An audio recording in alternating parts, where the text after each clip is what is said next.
Hi friends, welcome back to my channel Sudarshana Reddy. నేను వచ్చాను, అందరు ఇట్లు మంచిగా, మేము కూడా మంచిగా ఉన్నాము. సో మరొక ఇంట్రెస్టింగ్ వీడియోతో నేను మళ్ళీ మీ ముందుకు వచ్చేసిన. ఆ వీడియో ఏంటంటే రాగి పాత్రలను ఎట్లా క్లీన్ చేయాలి ఈజీగా నేను ఈ వీడియోలో మీతో షేర్ చేయబోతున్నా. దానికోసానికి నా దగ్గర పాత చింతపండు ఉండే, ఎప్పటిదో ఇది.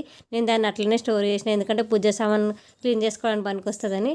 ఆ చింతపండులో కొద్దిగా ఉప్పు వేసి ఒక 15 మినిట్స్ అట్లా నానబెట్టేసిన దాన్ని. క్లీన్ చేయడానికి ఈజీగా ఉంటుంది. కొద్దిగా మీరు పులుపుకు సంబంధించి ఏదైనా సరే, నిమ్మ చెక్కలైనా సరే వాటితోటైనా క్లీన్ చేసేసుకోవచ్చు. బట్ కొద్దిగా ఉప్పు అంటిస్తూ వాటిని తోమితే, మనము గిన్నెలు ఎట్లా తోమితే అట్లనే ఈ రాగి పాత్రలను కూడా చింతపండులో కొద్దిగా ఉప్పు వేసి మనం క్లీన్ చేస్తే ఈజీగా క్లీన్ అవుతుంది. అందరూ మళ్ళీ పాతకాలం పద్ధతులే మళ్ళీ ఫాలో అవుతారు కదా.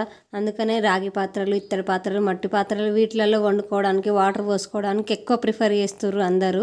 సో అట్లా ప్రిఫర్ చేయడమే కాకుండా వాటిని నీట్గా ఎట్లా ఉంచుకోవాలనేది కూడా చూసుకోవాలి. మనము ఎంత మంచి చేస్తాయో వాటిని నీట్గా ఉంచుకోకపోతే దాని ద్వారా అంత చెడు కూడా జరుగుతుంది. సో రాగి పాత్రలో ఉండే నీళ్ళు జస్ట్ మనం 24 అవర్స్ మాత్రమే తాగాలి. ఆ తర్వాత వాటిలో నుంచి స్టీల్ వాటిలోకి ట్రాన్స్ఫర్ చేసుకొని మాత్రమే తాగాలి. ఇందులోనే ఉంచి అయితే తాగొద్దు. అందుకే వీటిని డైలీ క్లీన్ చేసుకోవాలి. రాగి పాత్రలో పోసిన వాటర్ తాగితే మనకు కూడా జీర్ణక్రియ అంటే డైజెషన్ ప్రాబ్లమ్స్ ఏమైనా ఉంటే కూడా క్యూర్ అవుతాయి మనకు బాడీ లోపల. అండ్ చెడు కొవ్వు కూడా ఏదైనా ఉంటే దానికి బయటకు పంపించేస్తుందంట మనం రాగి పాత్రలో స్టోర్ చేసుకున్న వాటర్ను తాగితే. అండ్ ఇక్కడ నేను మళ్ళీ సోప్ తోటి ఎందుకు కడుగుతున్నా అంటే, మనం ఇందులో పోసుకున్న వాటర్ తాగడానికి కాకుండా పాలల్లో, టీలో కూడా పోసుకుంటాం కదా.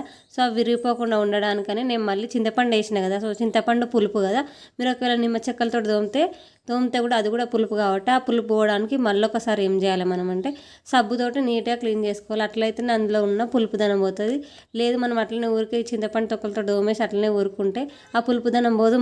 మళ్ళీ మనం మర్చిపోయి పాలల్లో కానీ టీలో కానీ పోసుకుంటే మళ్ళీ అవి విరిగిపోతాయి కదా. అందుకని సోప్తో ఒక 2 సార్లు కడిగేసుకుంటే మనకు ఆ పులుపుదనం పోతుంది, ఇంకా నీట్గా క్లీన్గా అవుతుంది అన్నట్టు. హిమోగ్లోబిన్ డెఫిషియన్సీని తగ్గించడంలో కూడా ఉపయోగపడుతుంది మనం రాగి పాత్రలోని వాటర్ తాగితే.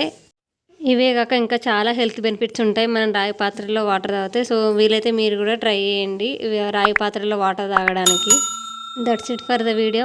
వీడియోలో మళ్ళీ కలుసుకుందాం. అప్పటిదాకా చూస్తూనే ఉండు సుదర్శన రెడ్డి. నేను అర్చన.